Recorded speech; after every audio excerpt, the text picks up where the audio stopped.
Studi Pendidikan Matematika Universitas Katolik Indonesia Santo Paulus Sute. Baik, pada hari ini saya akan mengadakan talk show bersama salah seorang mahasiswa yang mempunyai peran penting di lembaga Universitas Katolik Indonesia Santo Paulus Sute. Langsung saja kita sambut, ini dia Firdaus Ruhanto.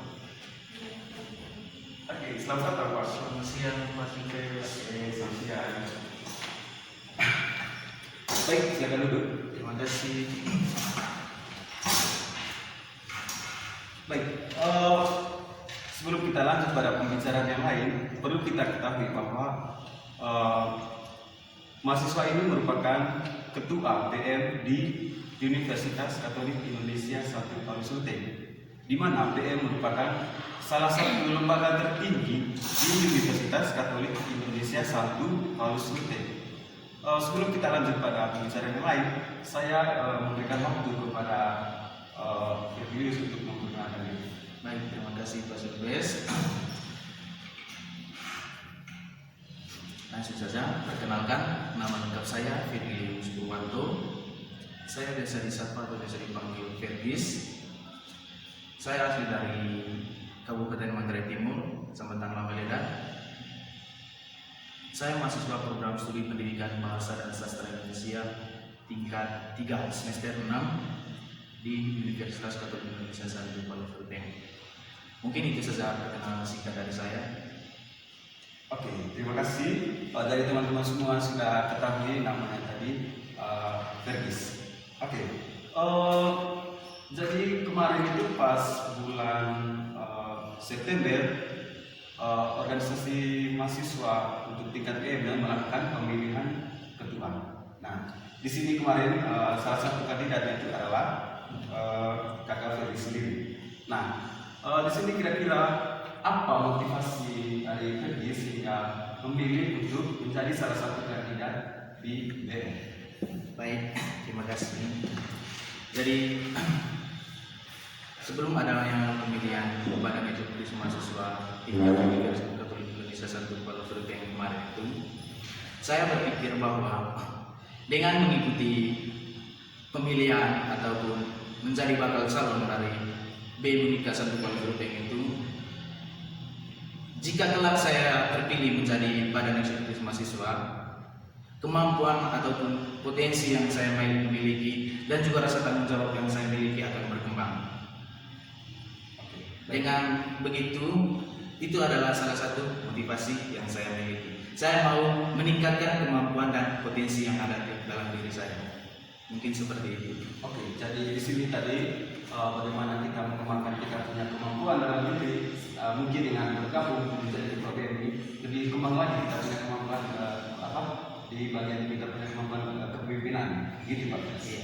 Oke, di sini saya juga ingin bertanya, kemarin visi dan misi dari Kakak Firdaus itu bagaimana? Baik. Untuk visinya itu dari saya sendiri itu mewujudkan BEM Santo Paulus Sute sebagai lembaga eksekutif yang aspiratif, inovatif dan bertanggung jawab dengan tridharma perguruan tinggi sesuai dengan nilai Pancasila dan semangat iman Katolik. Ada misi yang saya buat sesuai dengan visi di atas itu. Yang pertama, membangun sistem kerja anggota BEM yang solid, profesional dan mandiri. Yang kedua, menjadikan BEM sebagai wadah untuk mendorong mahasiswa dalam menanamkan semangat Katolik dan nilai Pancasila.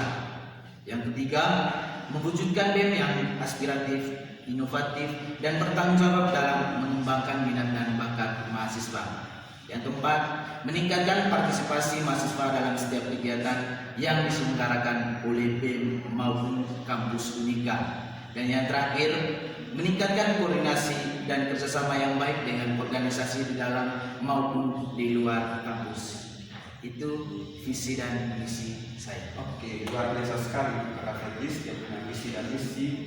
Nah, di sini tentunya kalau misalnya dalam organisasi itu termasuk BM, tentunya ada bidang-bidang di dalamnya. Mungkin di sini Kakak Firdaus bisa menjelaskan apa saja bidang-bidang yang ada dalam organisasi BM. Baik. Yang pertama itu mulai dari ketua, ada sekjennya itu sekretaris jenderal, ada sekretaris umum, dan ada juga bendahara. Yang pertama itu ada departemen, di bidang-bidangnya departemen pengabdian kepada masyarakat, yang kedua departemen sosial, yang ketiga departemen minat dan bakat, yang keempat departemen keamanan, yang kelima departemen informasi dan komunikasi. Jadi itu departemen yang ada dalam kepengurusan BEM-Unika. Jadi semuanya sudah tertata rapi mulai dari koordinator sampai anggotanya. Baik, itu dia tadi beberapa departemennya. Berarti di sini Pak Fergis juga setiap departemen itu tentunya dipegang oleh setiap mahasiswa. Dan di sini mahasiswa yang berperan aktif dalam BM juga itu tentunya dipilah oleh Pak Fergis sehingga dia bisa masuk dalam departemen ini. Mungkin bisa dia punya departemen atau mahasiswa yang membantu Pak Fergis ini ke depan selama 1 tahun periode itu. Mungkin bagaimana cara memilah mahasiswa, kan di kampus itu ada berbagai banyak mahasiswa. Tentunya tidak semua mahasiswa itu masuk dalam organisasi ini. Nah, mungkin di sini bisa Kakak Fergis jelaskan kepada kami semua kira-kira cara memilih dan sehingga Kakak Fergis bisa tahu bahwa ini yang bisa masuk dalam organisasi BEM. Baik, terima kasih. Setelah saya berpikir sebelumnya itu, banyak mahasiswa yang berpikir kalau badan eksekutif sebelumnya itu perekrutan anggotanya itu dipilih-pilih, yang diketahui oleh ketua itu yang masuk atau bergabung di BEM-Unika. Setelah itu saya mulai berpikir mungkin prosesnya harus berbeda dari ketua BEM sebelumnya atau BEM sebelumnya. Untuk tahun ini proses perekrutan anggota dari badan eksekutif mahasiswa itu, yang pertama saya jelaskan intinya mau bekerja, bertanggung jawab, dan tidak secara paksa bergabung di BEM-Unika. Dan perlu kita ketahui bersama juga bahwa masuk di organisasi BEM-Unika itu banyak yang mau, banyak yang suka untuk bergabung. Tapi kami harus memilih, kami harus pilih mana yang terbaik dan mana yang bisa bergabung di BEM-Unika. Jadi ada beberapa orang dari setiap program studi yang bergabung di BEM-Unika. Kurang lebih 2 orang. Saya bekerja sama dengan Badan Eksekutif Mahasiswa tingkat fakultas dan juga HMPS ataupun EXA untuk merekrut teman-teman. Saya tinggal serahkan sepenuhnya kepada setiap HMPS ataupun EXA mengutus 2 orang yang siap bertanggung jawab dan bekerja sama di Badan Eksekutif Mahasiswa. Itu salah satu cara yang saya berikan untuk perekrutan anggota BEM periode 2020-2021. Baik, jadi di sini tadi tidak semua mahasiswa itu bergabung dalam BEM-Unika. Nah, berarti di sini begitu banyak berbagai pertimbangan yang diberikan sehingga mahasiswa tersebut masuk dalam organisasi. Tentunya itu salah satunya mungkin kalau dari saya itu adalah mahasiswa yang aktif, dan tentunya itu mahasiswa yang bisa mempengaruhi mahasiswa yang lain. Gitu ya Kak Fergis? Iya. Oke. Selanjutnya karena di BEM di kampus ini, kampus Unika Satu Parusute ini bukan hanya satu organisasi, tetapi yang paling tertinggi tadi adalah BEM-Unika, dan di bawahnya itu ada BEM tingkat fakultas dan juga ada HMPS dan juga EXA. Nah, di sini mungkin saya bisa meminta informasi dari Kakak Fergis sebagai ketua. Kira-kira bagaimana caranya untuk menyatukan berbagai organisasi sehingga bisa bekerja dengan baik atau bisa bekerja sama dengan BEM? Baik. Salah satu contoh yang saya memberikan itu pada saat kita melakukan atau melaksanakan kegiatan yang besar. Di sini kegiatannya itu dia laksanakan oleh Badan Eksekutif Mahasiswa. Walaupun kami itu salah satu organisasi yang tertinggi di kampus, tapi kami tidak bisa bekerja sendiri. Kami butuh bantuan dari Badan Eksekutif Mahasiswa tingkat fakultas dan juga HMPS. Jadi paling tidak kami membuat pertemuan dan buat kerjasama dengan mereka. Apa yang harus dikerjakan, apa yang harus dilaksanakan bersama. Dan untuk semua mahasiswanya, kami tinggal serahkan ke HMPS. Jadi yang teruskan informasinya itu dari HMPS. Kami memberikan informasi ke B fakultas ke HMPS, dan juga dari HMPS ke setiap komisaris, dari komisaris ke setiap mahasiswa. Jadi itu regulasinya itu juga harus jelas. Begitupun apa yang mau disampaikan oleh mahasiswa itu melalui komisaris. Setelah komisaris ke HMPS, dari HMPS ke fakultas terus ke BEM Unika. Di sini terjadilah kerjasama antara pengurus BEM Unika, BEM fakultas, dan juga HMPS. Mungkin seperti itu. Oke, sangat baik sekali ya. Dia punya cara untuk menyatukan mahasiswa di dalam. Jadi mungkin ketua BM yang memberikan informasi kepada BM fakultas, lalu tingkat fakultas yang memberikan informasi kepada berbagai HMPS menyebarkan informasinya kepada semua mahasiswa. Sehingga di sini tidak terkesan ini hanya BM Unika saja yang bekerja atau BM Unika saja yang yang tahu informasi, tetapi semua mahasiswa itu tahu informasi. Oke, di sini saya juga ingin minta informasi karena setiap organisasi itu kan memiliki program kerja tersendiri. Nah, apalagi saat ini kita sedang dihadapkan dengan pandemi COVID-19. Banyak yang berpikiran bahwa pandemi COVID-19 ini sangat berpengaruh dalam semua bidang, termasuk organisasi kita, CBR itu terkenal untuk menjalankan program kerja. Setiap mungkin setiap mahasiswa berpikirnya bagaimana cara menjalankan program kerja ini, sementara kita dibatasi oleh COVID-19. Mungkin di sini saya ingin minta informasi dari Ketua BM Unika Santo Paulus Luteng, bagaimana menjalankan program kerja selama masa pandemi COVID-19 ini. Oke, baik. Sesuai dengan pengalaman atau yang kita rasakan sekarang ini, kita sedang dilanda oleh pandemi COVID-19. Kami di BEM Unika, salah satu cara untuk melakukan atau melaksanakan kegiatan itu, kita harus lihat dengan volume massa. Jika volume orangnya itu banyak, kita tidak bisa melaksanakan kegiatan secara tatap muka. Contohnya seminar, itu tidak bisa dilaksanakan secara tatap muka. Itu harus melakukan atau dilaksanakan secara online. Karena sekarang ada beberapa peraturan yang dikeluarkan dari pemerintah maupun kampus sendiri, bahwa kita harus mengikuti protokol kesehatan, jaga jarak.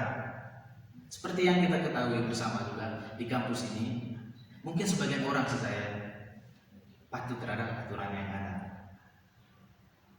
Jadi untuk kegiatan atau program kerja yang kami rancang selama ini, itu harus sesuaikan dengan kondisi sekarang. Tidak bisa melebihi atau harus sesuai dengan kondisi seperti sebelumnya. Kegiatan itu harus banyak dilaksanakan secara online. Bahkan pertemuan saja kita harus melaksanakan secara online. Jadi segala program kegiatan untuk periode ini, periode 2021 dari Badan Eksekutif Mahasiswa itu lebih banyak mengarah ke program kerja yang bersifat online. Berarti di sini berbagai program kerja itu dilaksanakan secara daring karena kan kita dibatasi oleh kondisi kita sekarang ini. Tapi kan itu bukan menjadi sebuah pertimbangan untuk kita bisa melaksanakan kegiatan. Jadi bagaimana saja caranya kita agar program kerja tersebut dapat dilaksanakan secara baik dan juga dapat berpengaruh terhadap organisasi kita. Oke, begitu Pak Chris. Oke. Jadi di sini kebanyakan itu mahasiswa berpikirnya begini, Pak Chris. Mungkin kita juga pernah dengar itu bahwa mereka itu takut berorganisasi karena takut bagi waktu. Banyak yang bilang begini, kalau saya berorganisasi, saya tidak akan punya waktu untuk belajar, untuk tugas-tugas atau untuk yang lain. Kita hanya fokus di situ saja. di sini mungkin bisa mencari informasi dari Pak Ferdi sendiri. Bagaimana bagi waktu itu antara berorganisasi atau juga untuk perkuliahan? Baik, terima kasih. Kalau saya secara pribadi, untuk membagi waktu antara organisasi dan kuliah, kita tidak perlu berpikir terlalu panjang. Singkat saja berpikir. Ada waktunya untuk kuliah, ada waktunya untuk organisasi. Jadi kita utamakan kuliah, setelah itu baru organisasi. Memang kita hidup dalam sebuah lingkup organisasi, tapi yang paling diutamakan itu kuliah. Jadi yang pertama itu Kuliah, setelah itu organisasi. Untuk segala kegiatan yang berkaitan dengan organisasi, kita bisa laksanakan di luar jadwal kuliah. Kalau kita ada jadwal kuliah pagi, kita laksanakannya sore hari. Jadi sebenarnya simple saja untuk pembagian waktunya. Dan juga dari organisasi untuk melaksanakan kegiatan itu tidak harus pada saat jam kuliah. Yang paling banyak untuk kegiatan itu pada hari Sabtu, karena itu dianggap free, tidak ada perkuliahan. Jadi hari Sabtu itu kemungkinan banyak buat kegiatan. Bukan hanya dari badan eksekutif mahasiswa, juga dari setiap kelas. Karena di kampus ini dituntut harus kreatif. Jadi untuk pembagian waktunya itu, untuk kuliahnya saya tetap ikut kuliah, untuk organisasi saya tetap ada waktu untuk organisasi, karena itu juga yang paling penting. Teman-teman sudah percayakan kepada saya untuk menjadi ketua BEM periode 2021. Jadi saya siap bertanggung jawab dan bekerja semampu saya. Jadi begitu. Di sini tuh untuk pembagian waktunya itu, jadi yang terpenting sekali adalah kita punya proses perkuliahan itu masih lancar. Jadi jangan begini, kita lebih mengutamakan ke organisasi, tapi kita punya perkuliahan berhambar karena kita dalam istilah organisasi. Tetapi bukan juga begini, kita hanya fokus di perkuliahan saja, kuliah dan kuliah terus. Tidak ada lagi berpikir untuk organisasi. Bagaimana mengembangkan kita punya kepemimpinan dalam diri? Bagaimana jika kita keluar dari kampus ini, bagaimana kita di masyarakat, bagaimana kita mengembangkan kita punya kepemimpinan? Begitu ya, Pak Ferdi? Ya. Oke. Di sini saya juga ingin bertanya. Jadi sebagai ketua BEM itu banyak masuk di, maksudnya banyak ikut dalam berbagai kegiatan. Ada juga yang ini kita diberikan kesempatan untuk berbicara di depan umum. Mungkin di sini saya ingin meminta informasi dari Pak Ferdi. Bagaimana cara menanamkan kita punya percaya diri dalam setiap hal, termasuk dalam kegiatan-kegiatan tadi. Jadi sebelum kita mencalonkan diri menjadi ketua badan eksekutif mahasiswa, kita harus berpikir lebih jauh. Bagaimana kalau saya terpilih menjadi ketua BEM? Apa yang saya harus persiapkan? Yang pertama itu harus ada dalam diri kita. Kita harus persiapkan baik-baik. Tidak ada dari orang lain selain dari kita sendiri. Berbicara di depan umum adalah tanggung jawab besar, dan juga berbicara dengan teman-teman. Jadi pegang universitas itu harus pegang organisasi di tingkat universitas itu harus benar-benar bisa bertanggung jawab. Percaya diri itu penting. Jangan menyerah dulu, itu baru bisa percaya diri. Kita lihat sebelumnya ada ketua BEM sebelumnya dan juga ketua senat sebelumnya. Kenapa mereka bisa? Harus muncul dalam diri kita sendiri pertanyaan, apakah saya siap untuk menjadi ketua BEM? Apakah saya sudah percaya diri dengan ini semua? Dan jawabannya seperti ini. Saya sudah menjadi ketua BEM dan saya harus percaya diri. Saya harus siap bekerja untuk semuanya. Baik, dan di sini Pak Ferdi, mungkin tadi apa yang disampaikan Kak Ferdi itu sangat penting, bahwa sebelum kita mencalonkan diri, kita harus mempersiapkan diri. Apakah kita percaya diri untuk maju menjadi ketua BEM, sehingga ke depan itu misalnya dalam prosesnya tidak ada lagi mundur-mundur, Tidak ada lagi mundur, tapi harus tetap Berkembang. menanamkan itu sendiri, Iya. tetap kembangkan itu rasa percaya diri dalam diri kita. Oke, di sini Kak Fergis, dalam organisasi itu tidak terlepas dari jatuh bangun. Jadi kadang-kadang kita itu ada semangat untuk bekerja di organisasi, kadang-kadang ada down, ada saatnya kita harus menyerah, itu kan. Mungkin juga dalam organisasi itu kadang-kadang kalau misalnya kita punya kerja itu tidak maksimal karena ada hambatan, seringkali kita berpikir itu. Nah, kira-kira pada saat seperti ini apa motivasi dari kayak ini sendiri yang bagaimana cara mengatasi hal-hal tersebut dalam organisasi ini? Jadi untuk mengatasi hal seperti ini, saya tinggal berpikir mulai dari awal. Sebelum saya menjadi bakal calon BEM Unika, saya sudah persiapkan diri. Jadi untuk bekerja dalam lingkup organisasi BEM Unika itu tidak bisa menyerah.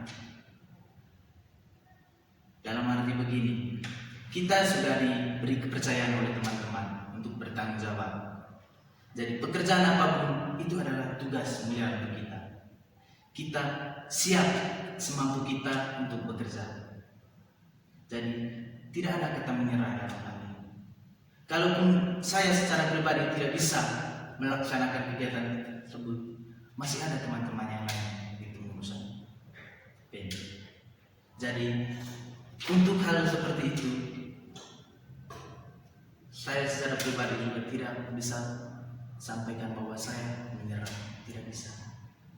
Saya harus usahakan sesuai dengan kemampuan saya dan teman-teman yang lain untuk bertanggung jawab dengan tugas yang diberikan, baik dari luar kampus ataupun dari kampus sendiri. Saya siap untuk bertanggung jawab. Oke, jadi di sini itu mungkin saat kita merasa down, saat kita merasa jatuh, jadi kita harus berpikir kembali bahwa di sini saya dilihat adalah besar. Kalau saya menyerah, bagaimana dengan yang lain? Apakah hal ini tetap biarkan seperti ini? Bukan, tapi kita harus berpikir bagaimana caranya agar hal-hal seperti ini itu tidak terjadi lagi dan mungkin bisa secepatnya di atas. Itu sangat penting sekali, sangat motivasi sekali bagi saya. Oke, selanjutnya ini tentunya program kerja dari BM sebelumnya itu Pak Firgis. Apakah ada program kerja yang Pak Firgis belum terlaksanakan dengan baik atau bagaimana? Baik. Kalau untuk berbicara tentang program kerja, seperti yang kita tahu sebelumnya juga, BM sebelumnya itu sempat selama kerjanya itu karena terbatas dengan adanya COVID-19 yang pertama kali, munculnya COVID-19 yang pertama kali. Jadi kalau untuk program kerja dari BM sebelumnya sebenarnya masih banyak yang belum dilaksanakan. Untuk itu pada program kerja tahun ini dari BM harus sesuaikan dengan program kerja tahun lalu yang belum diselesaikan. Kita mencoba untuk melanjutkan program kerja dari BEM sebelumnya. Bukan hanya program kerja yang kurang, berkaitan dengan perekrutan anggotanya masih kurang. Karena banyak mahasiswa yang menilai BEM sebelumnya itu perekrutan anggotanya itu harus dipilih-pilih. Siapa yang diketahui oleh ketua itu yang dipilih. Untuk tahun ini saya tidak mau seperti itu.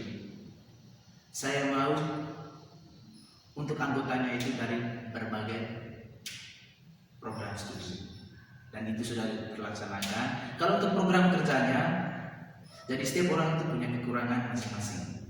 Itulah kekurangan yang dialami oleh BEM sebelumnya. Dan saya punya juga nanti ada penilaian dari setiap mahasiswa.